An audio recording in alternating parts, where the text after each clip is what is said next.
Hello, hello, hello. Here we are on the live.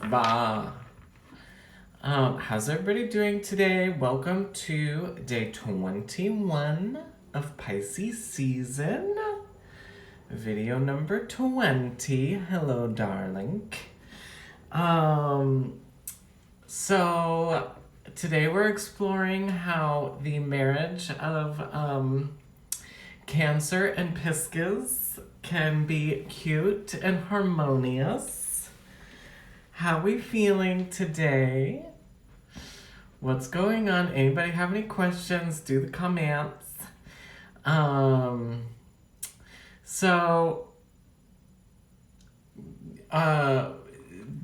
funny thing about today is we had Alex had day off, and it was amazing because we got to go into the Manhattan, and we ended up getting some things for the apartment, and we had mom time where we both checked in with our moms, and couldn't have been more of like a Cancerian moment. Not only are we doing something for the home, hashtag Cancer home, but we're also checking in with mom, hashtag Cancer mom. Oh, I forgot to check. Oh, I can check right here. The moon currently is in, today's the 10th, is in Aquarius.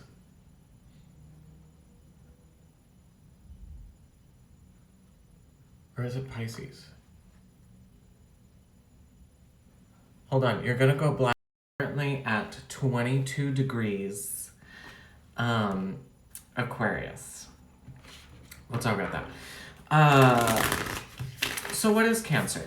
Cancer is maternal. Cancer is mom. In the journey of the energies, we go, who am I? What do I crave? How do I learn? Then, who did I come from? What is home? What is maternity? What is family? What is a mother figure? What is a maternal instinct? How do you nourish the energy when it gets to the Cancer? What is nourishment? What is family time? What is emotions? It's the freshness of emotions, the first that we get to an emotional center. Now, Aries, fire, Taurus, earth, Gemini, air, Cancer, water. Cancer is the first of the water signs, right? And within the three water signs, you have Cancer, Scorpio, and Pisces are the three water signs. So I like to think of Cancer where the ocean meets the shore, Scorpio where the drop-off happens, just past the coral reef where Ursula lives, and then Pisces, the depth of the deep sea. So the thing with Cancer is we're a little overwhelmed with our introductory to emotions. We're a little overwhelmed with it, right? We're like, what are these? Who are they? I'm feeling everything that my mom can't address. I'm feeling overwhelmed. I'm feeling fatigued by this emotions, right? How do I address them? It's freshness. When Cancer is doing real good, then everyone can play on the beach. The beach is doing great. We're sharing beach toys. We're all helping each other out with sun tanning backs. It's great. When Cancer is not doing well, abort the beach. No one is safe.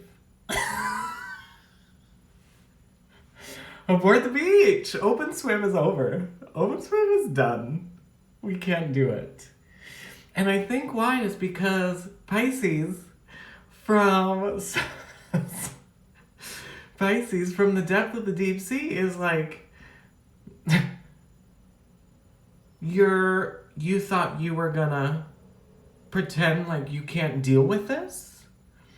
You thought you were going to pretend like you're just going to throw this into my ocean and it won't ever come back to you?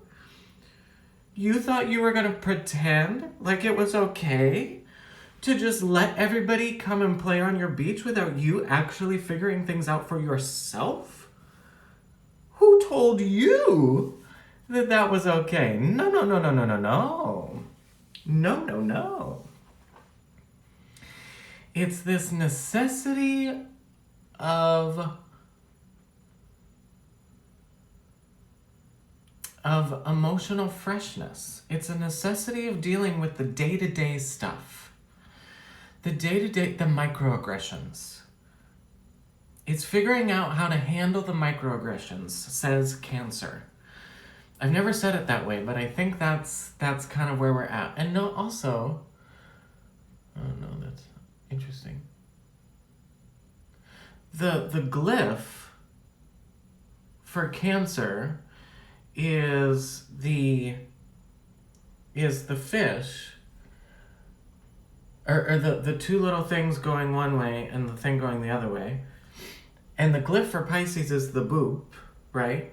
But the whenever you see the illustration of the two fish with the Pisces, it's one fish going in one direction and the other fish going in the other direction, right? So I've never noticed that. I think that's interesting. There's the glyphs mean a whole bunch of things. Cancer is also the moon. So we look to anybody who is Cancer or who is wanting to understand Cancer must start with the moon. The moon is going to be your emotional pull. The moon is going to be what you feel first. So, if you are navigating the Cancerian moment, first check in, go to the moon. Currently, the moon is in Aquarius. So we're feeling the Aquarius collective conscious. We are feeling the emotional state of the collective conscious right this second, right? Your moon is who you innately are to your core. So wherever your moon is, in whatever sign it's in, will tell you your relationship to your past lives, to how you mother, your connection to your mother, maternal instinct, first thought, best thought, core, feelings, depth. That's how we navigate that. Sun is focus. The moon is who we are to the core, right? Now the moon, the reason why we can see the moon is because it is a reflection of the sun. The light that we see in the sky is from the sun. So I like to think of the sun shining on the moon and the moon reflecting the other side of it, the other perspective, the other moment. The moon is a reflection of emotion. And I think if we're going on this journey of Aries, fire, then earth, then air, then water. On the intelligence scale, it's like we're ignited, we're grounded, then we take flight, and then we're able to address our emotions. Sometimes we can't face them. Sometimes they're not meant to be instantly solved. Sometimes they need to be swirled and reflected and put in a moment. Sometimes they need to be healthily compartmentalized. That doesn't mean shoved in a box and put in a place that you're never going to check in with again. That means putting them in an open space to say, help me with this. Help me understand this emotion. The sun says, I am giving you 30 days to fully see this energy. And the moon says, I'm giving you 3 days to feel this energy. And sometimes when my light is the tiniest sliver, you're not going to feel much, but you will still know I'm there. And sometimes when I am giving you full out, no marking exuberance, full circle, full coverage, full coverage spectrum, it's a lot. It's a lot of feeling. It's intense. If it was full moon all the time, could you imagine? Ooh, the drama. It would be so intense. We have to have a reprieve from our emotional awareness. Sometimes for health, we have to say, I don't think I can right now.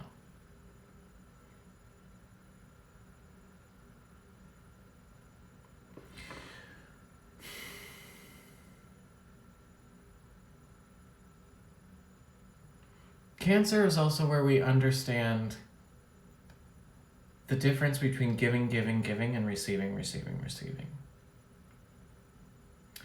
As a mother, you're put in a very interesting position where you are sacrificing your entire existence for the purpose of this birth, for the purpose of this human that you are responsible for, right? And I don't mean mother as in this is only specific to a quote-unquote woman. I mean anybody who commits to mothering. There's a sacrifice that goes into that. So this is also the first time where we learn sacrifice. This is the first time where we start to understand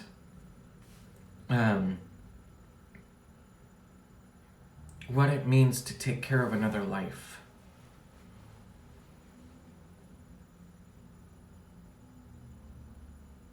And because whenever we do something for someone else, we're also met with what we need for ourselves. Whenever you mother somebody else, you're like, oh gosh, how am I doing this? Well, you're either doing this because you're acting from what you know your mom to do to you, or you're acting out of a place of my mom never did this for me, so therefore I'm going to do the opposite. Right? Through the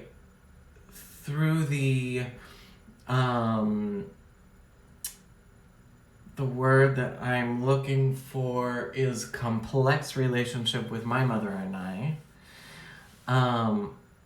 can honestly say that I was introduced to love from my mom. No matter what we did, what we had arguments about, what was said in whatever way, there was never a question of whether or not my mom loved me, or whether or not my mom loved my father.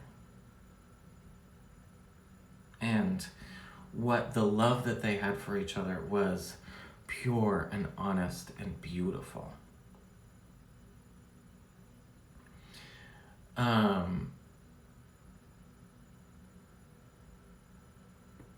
As a child, there's a dependency on mom. There's a necessity. Then there's a defiance. Then there's a rebellion. Then there's triggering. I'm triggered by what my mom does. I'm triggered by what I do. Oh God, I'm turning into my mother. Then there's this like awareness and then respect. It's a very interesting journey. And then there's taken care of. And there's always that moment as a child where you have to separate yourself from your parents. You have to become independent from your parents. You have to become independent and your own person. I didn't know I was gonna say any of this today.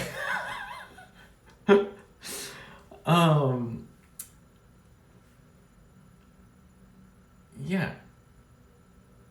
So, Pisces and Cancer. The Pisces and Cancer work really well together because Pisces is divine empathy. And Cancer is like, help me understand this energy. Help me understand this emotion. Help me understand this thing that I know that I can do but can't figure out how to do.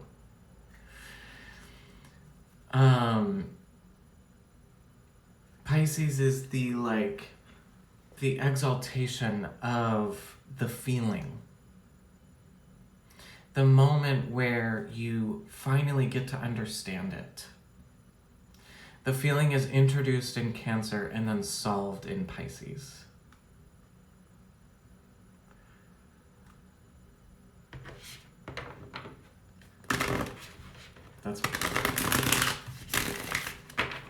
I love that. That's great. Thank you to whatever guy just pushed that into my head. Obviously, we're consulting the moon deck. Hello. Oh. Okay. Okay. At your base, at your core. In order to be correct for somebody else, you have to fill your own cup. Come on, emotions.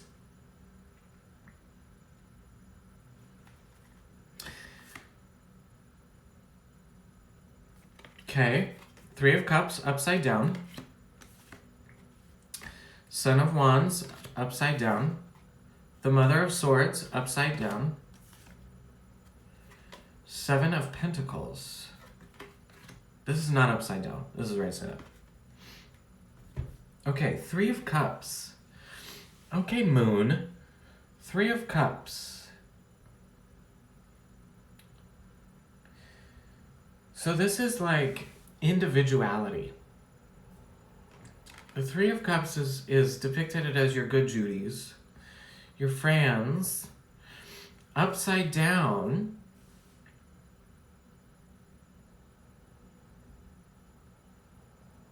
means there's a bit of loneliness. There's a bit of isolation.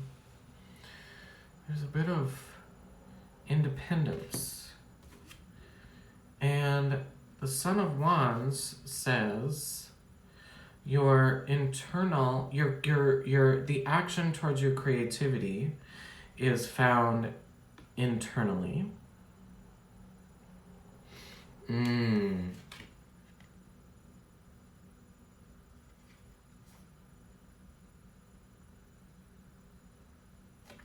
Maybe this is the love that you have for your friends. You also need to love yourself that way.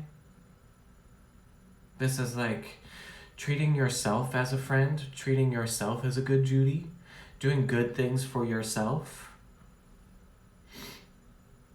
Become friendly with the moon. Become friendly with the cycles of the moon.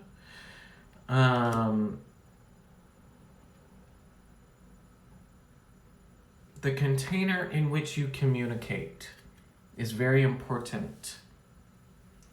It's very important for the health of the Cancerian Piscan feelings. Are you communicating your feelings? Are you communicating what you need, what you crave? Are you allowing your emotions to communicate to you? Are you holding space for emotional awareness? You cannot have friends if you do not hold correct space for communication, for emotional communication. And then this is a time of contemplation, a moment of perception, contemplation. Looking at what you have and seeing it in a different way. You know, when I think of the moon, I always think of the surface of water. And how sometimes you have. The other night I was standing, it was nighttime in New York. We were by the Hudson River and we were looking at the water, and it was really windy. And so the water just looked like, it looked black. Black. It looked solid.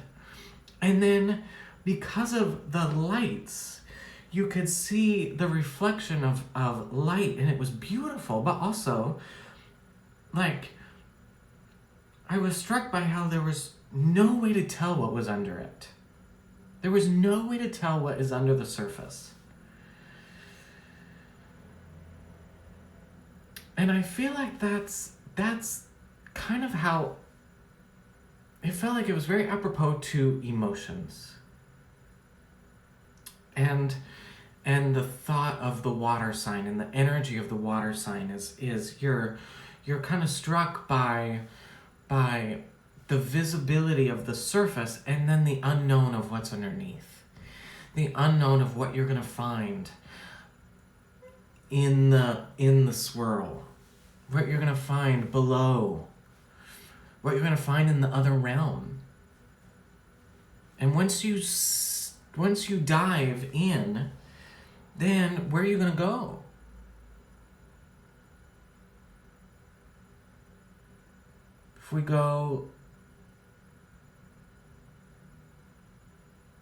If we stay in the Cancerian surface of it all, then sure, there's coral reef. That's pretty. There's animals. Beautiful.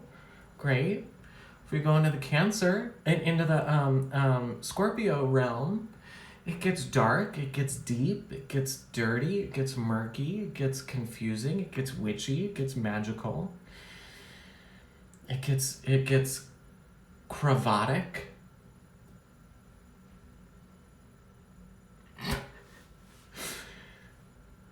And then when we get all the way out to the deep sea, we're into unknown territory that we've never known. We're into territory that is past life. That is we have no clue what we're gonna find here. It's unexplored.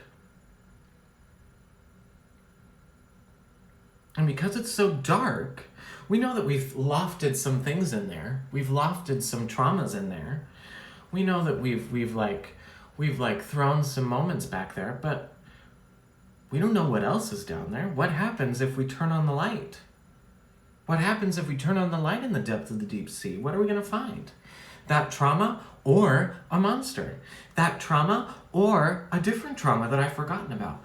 That trauma or a moment from a past life that I haven't addressed? Whoa, tsunami. Whoa, everything's up on the shore. Everything's surface now. Pisces and Cancer.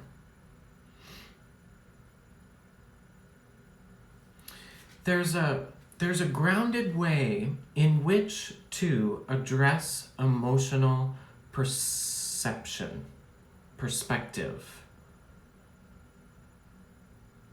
I love that this is in the coin. This is in the pentacle. This is in the earth element. The two feminine elements are earth and water. The two masculine elements are air and fire. There's a lot of beauty with earth and water. Earth and water need each other. Earth is the container in which our physical presence is rooted in. And water is the internal health of this system. Water can be pandemoniously destructive, or the thing that brings life. I mean, the Sahara the desert things with planet Earth, and the big storm that comes in, and for like however long that water's there, the life that happens, and then it's gone again. Ooh, profound. Profound. How have I been talking for 26 minutes already? Perception time. Perception time. Whenever we get into this emotional exploration, this moments of emotions, it's not linear. This is very Neptunian. This is very Saturn is minutes, and Neptune is dreams, zoning out. We can do something for 5 minutes and it feels like 5 hours. We can do something for 5 hours, feels like 5 minutes. You say to Saturn, it's time to solve the world. Saturn says, there's not enough times in the day, not enough minutes in the day. And Neptune says, perfect, I got this. There's a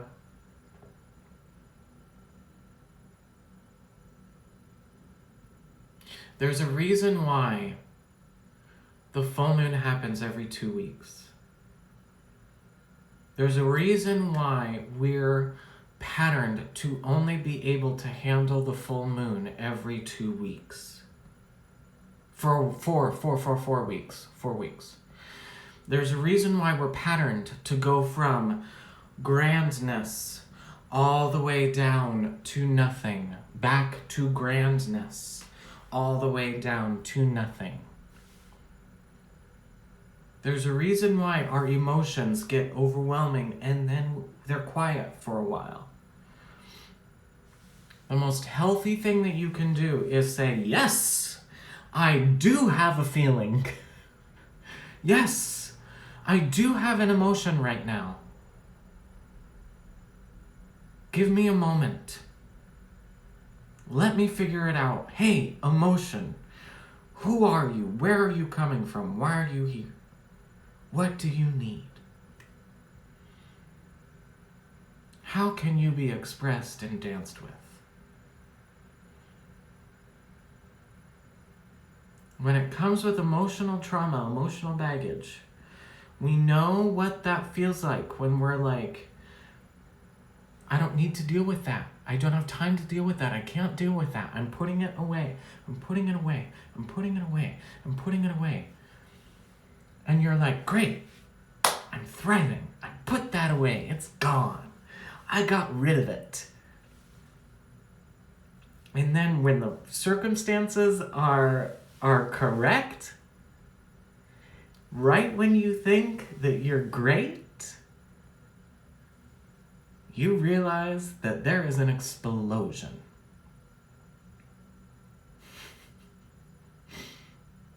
And you're like, whoa, I thought I put that away. I put that in my do not ever come back to my consciousness box. How'd it get out? And then all your energy gets put to shoving it back in, instead of actually healing it and dealing with it and speaking to it. The best thing that you could ever do for yourself is allow yourself scheduled times of emotional check-ins, emotional awareness with you and your partner and your kids and your good Judys.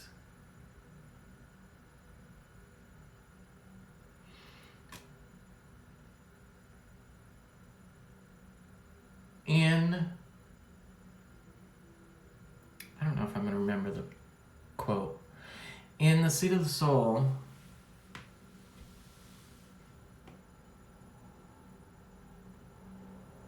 I think it was I can't remember how I heard this or who I heard it from. It might be Maya Angelou, but she says, instead of hi, how are you? She says, how's your heart today? That's her that's her opening volley. How's your heart today?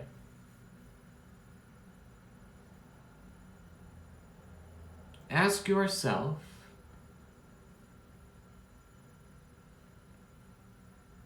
on a daily basis, on a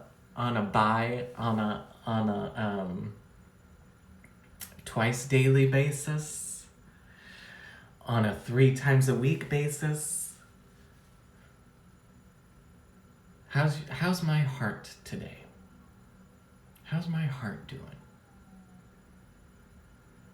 And then go ask your friends that. Hey, Judy's, how's your heart today?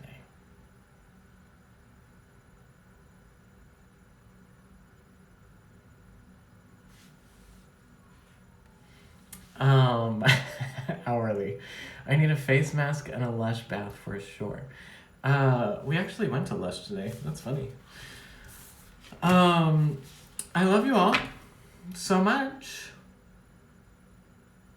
Ask yourself, how's your heart today? And actually listen. It's one thing to ask. It's another thing to actually listen. That's step 2. First ask, then listen. Tomorrow we talk about Leo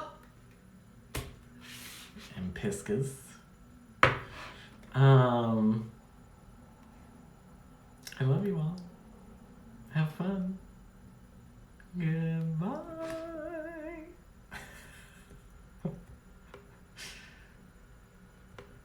Good.